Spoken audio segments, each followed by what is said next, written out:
दोस्तों, ये कहानी बिहार के छोटे से गांव श्योपुर की है, जहां जीवन की रफ्तार धीमी लेकिन दिलों की गहराई अनमोल होती है। यहाँ के एक गरीब लेकिन मेहनती लड़के अभय और एक अमीर घराने की खुशमिजाज लड़की सिया के बीच प्यार की कहानी है। और उनके साथ जो गपशप हुई है और जो उन्होंने कबड्डी खेली है, उसकी कहानी है। दोस्तों, उनकी राह में कई मुश्किलें, रहस्य और एक अप्रत्याशित मोड़ है जो इस कहानी को खास बनाता है। दोस्तों, कहानी शुरू करते हैं।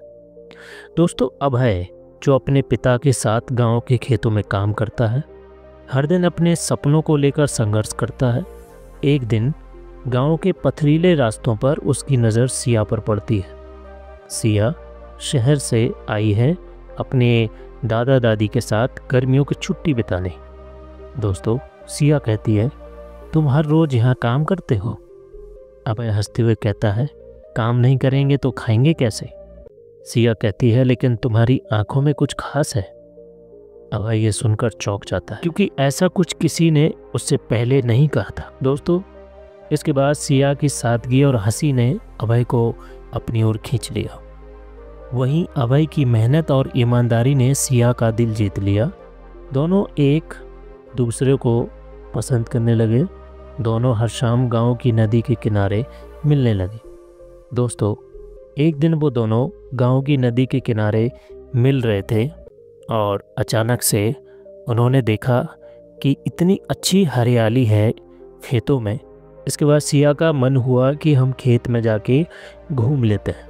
दोस्तों, उसने बोला कि मुझे खेत में घूमना है। दोनों खेत में घूमने के लिए चले गए। दोस्तों, जब वो दोनों खेत में घूमने के लिए पहुँचे तो वहाँ एक जगह बैठकर सिया बहुत खुश हो गई और उसने बहुत सारी प्यार की बातें की।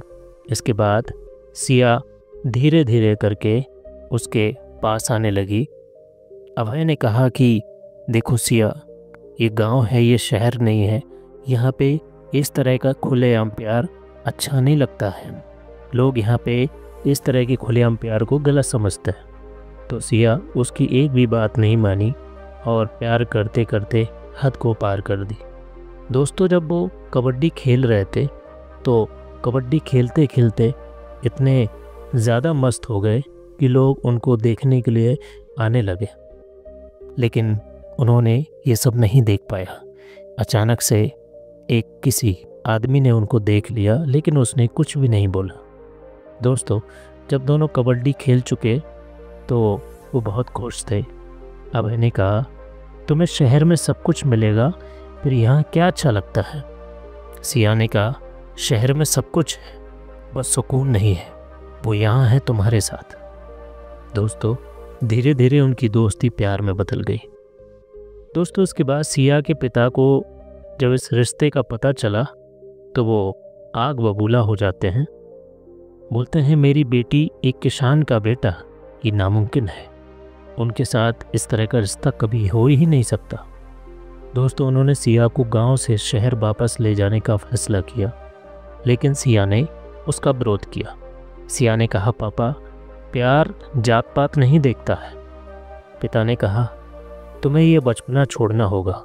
तुम्हारी शादी सिर्फ हमारे स्टेटस के बराबर वाले घर में ही हो सकती है।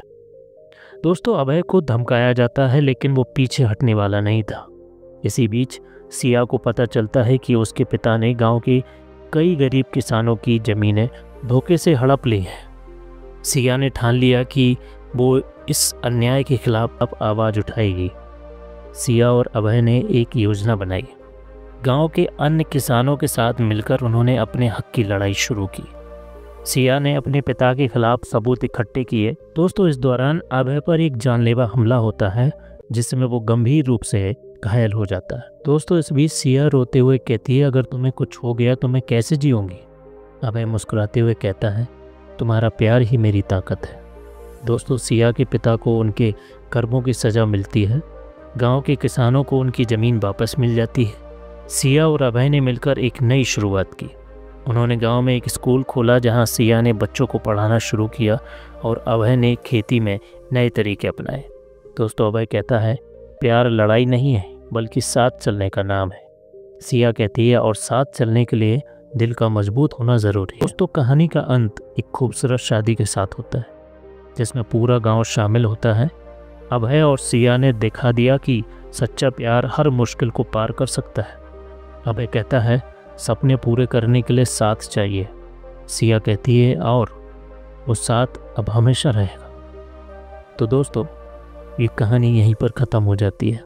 अगर कहानी अच्छी लगी हो तो चैनल को लाइक कीजिए, सब्सक्राइब कीजिए, शेयर कीजिए। धन्यवाद।